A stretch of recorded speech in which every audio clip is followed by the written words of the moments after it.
ओम शांति। 6 मार्च 2025 बाबा के महावाक्य।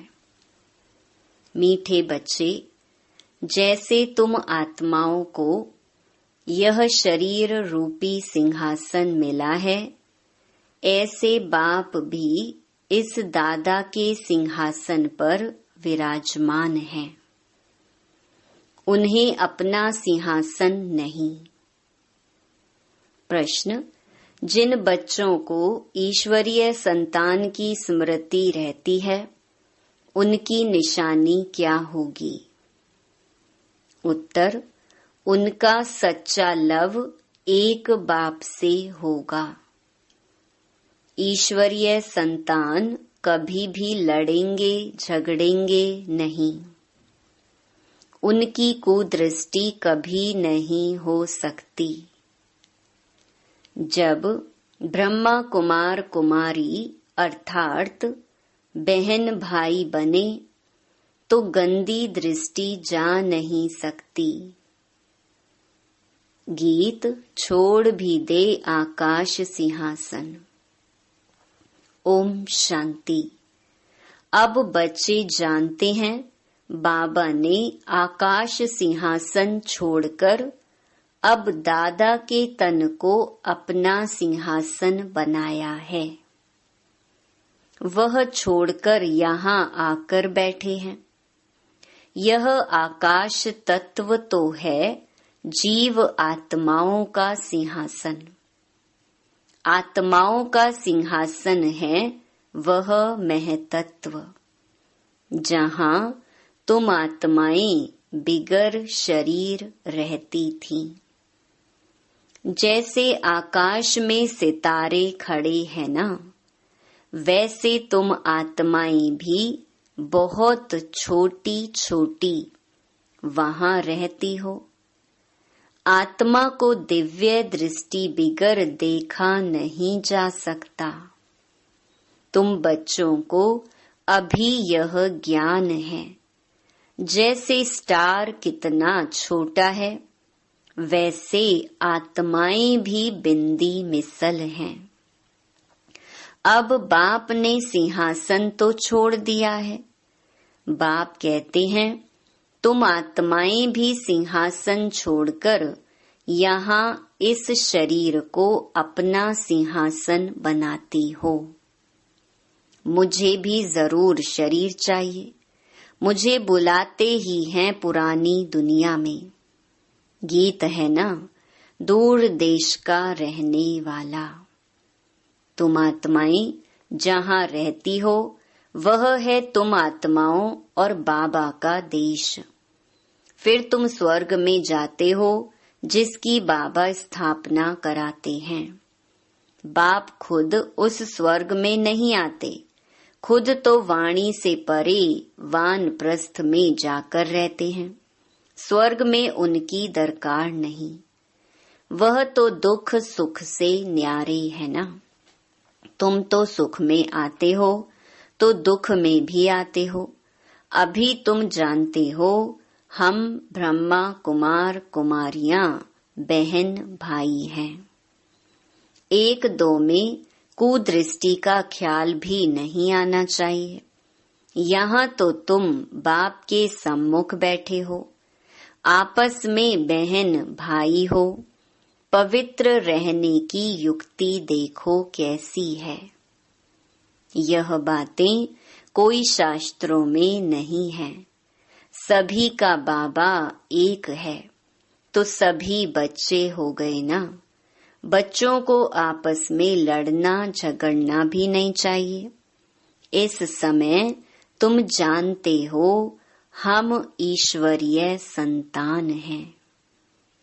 पहले आसुरी संतान थे, फिर अब संगम पर ईश्वरीय संतान बने हैं। फिर सतयुग में दैवी संतान होंगे। यह चक्कर का बच्चों को मालूम पड़ा है।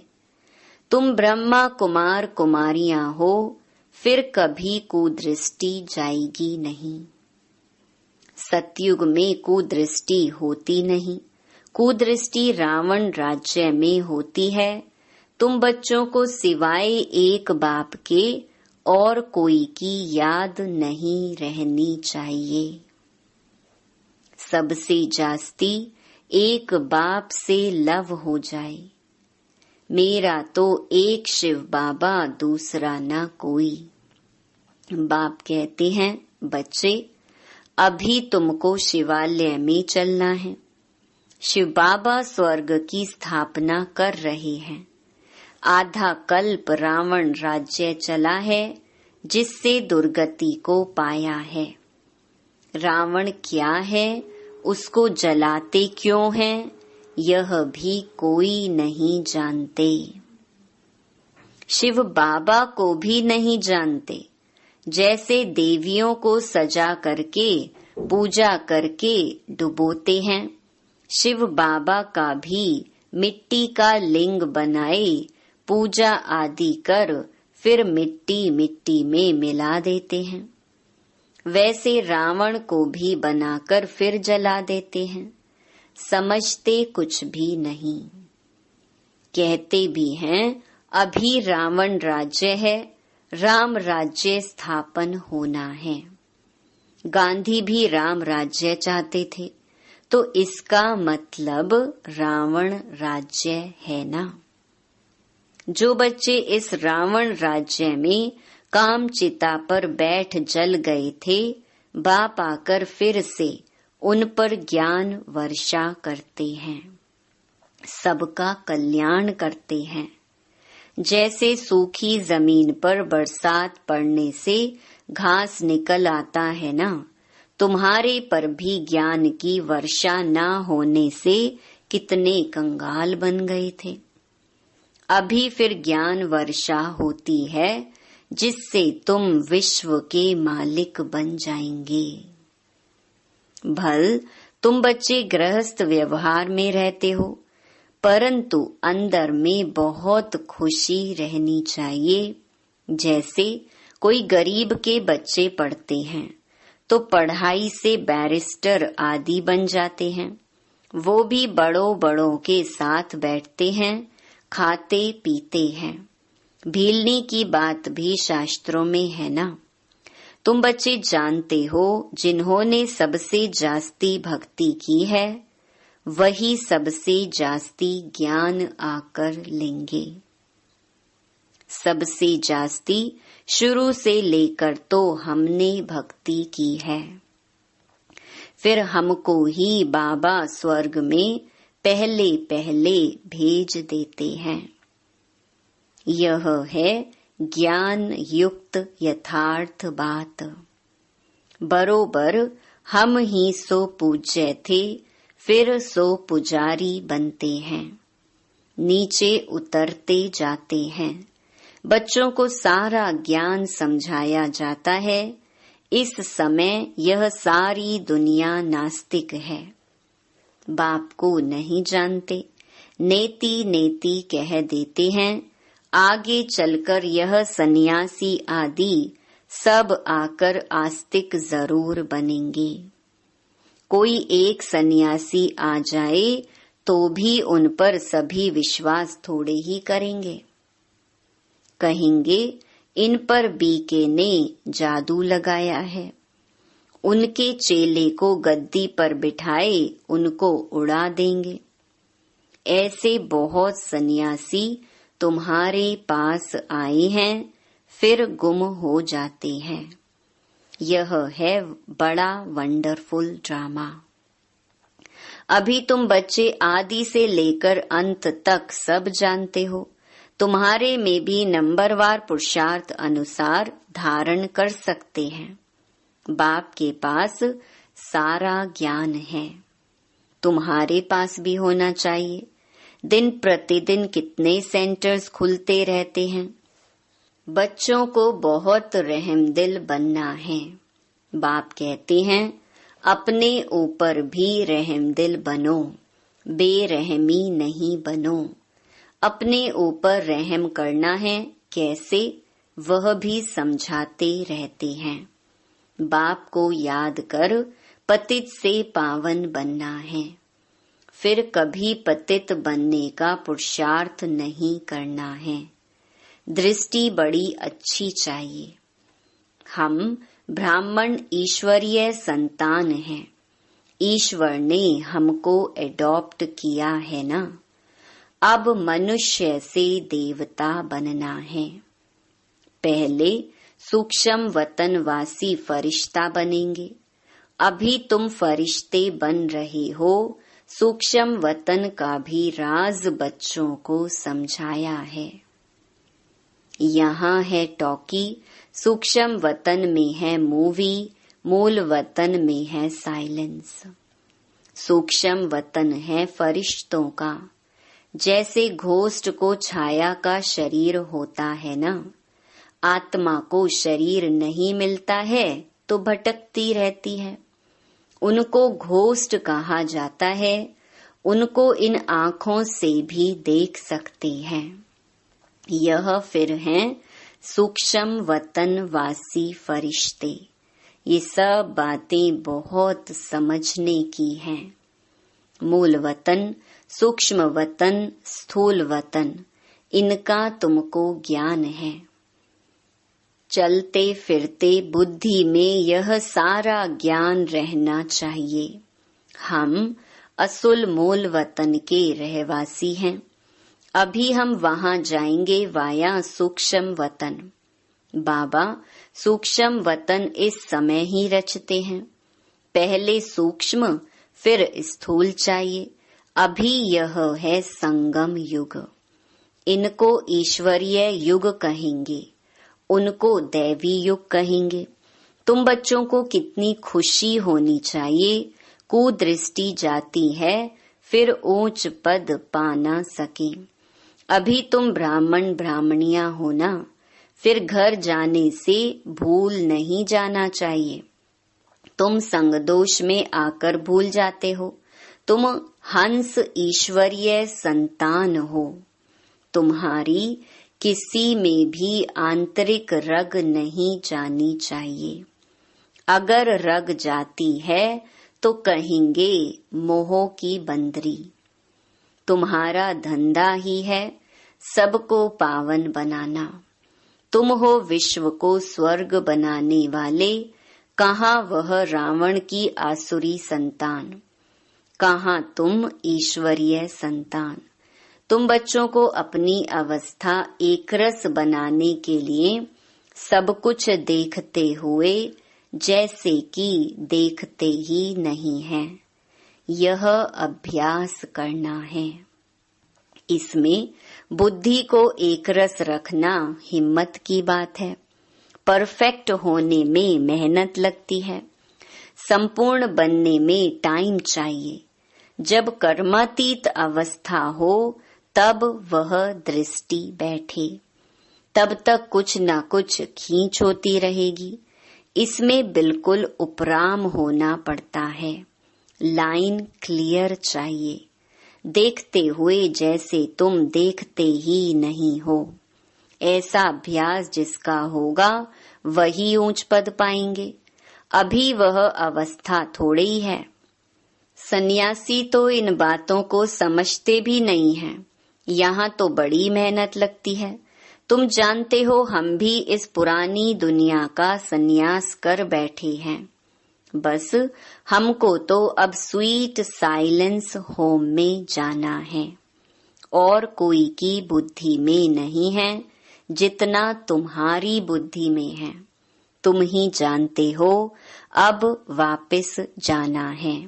शिव भगवानुवाच भी है। वह पतित पावन लिबरेटर गाइड है।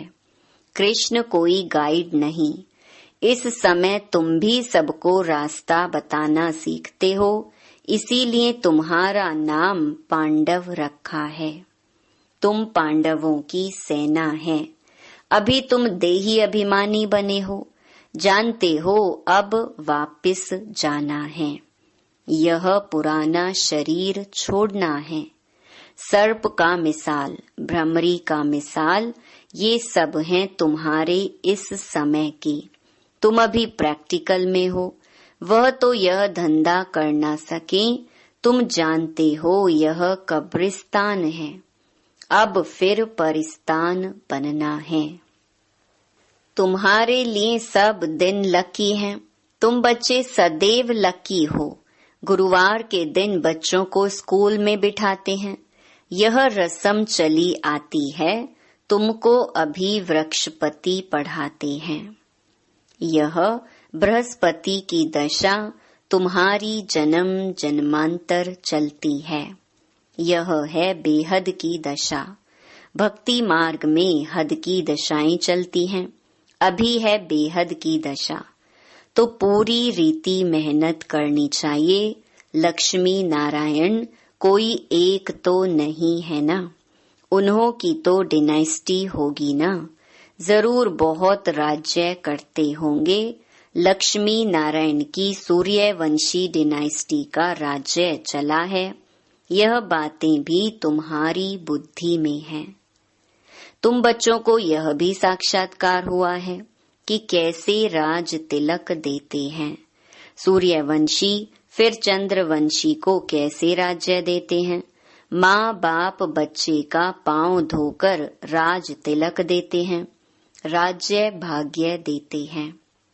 यह साक्षात्कार आदि सब ड्रामा में नूंद है। इससे तुम बच्चों को मूंझने की दरकार नहीं है। तुम बाप को याद करो, स्वदर्शन चक्रधारी बनो और दूसरों को भी बनाओ। तुम हो ब्रह्मा मुख वंशावली, स्वदर्शन चक्रधारी सच्चे ब्राह्मण। शास्त्रों में स्वदर्शन चक्र से कितनी हिंसाएं दिखाई हैं। अभी बाप तुम बच्चों को सच्ची गीता सुनाते हैं, वह तो कंठ कर लेनी चाहिए। कितना सहज है, तुम्हारा सारा कनेक्शन है ही गीता के साथ। गीता में ज्ञान भी है तो योग भी है। तुमको भी एक ही किताब बनाना चाहिए।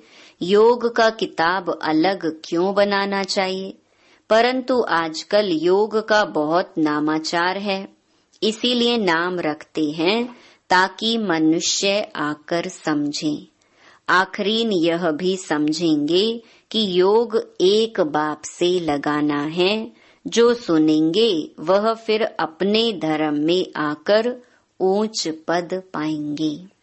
अच्छा, मीठे मीठे सिकिलधे बच्चों प्रति मात पिता बाप दादा का याद प्यार और गुड मॉर्निंग।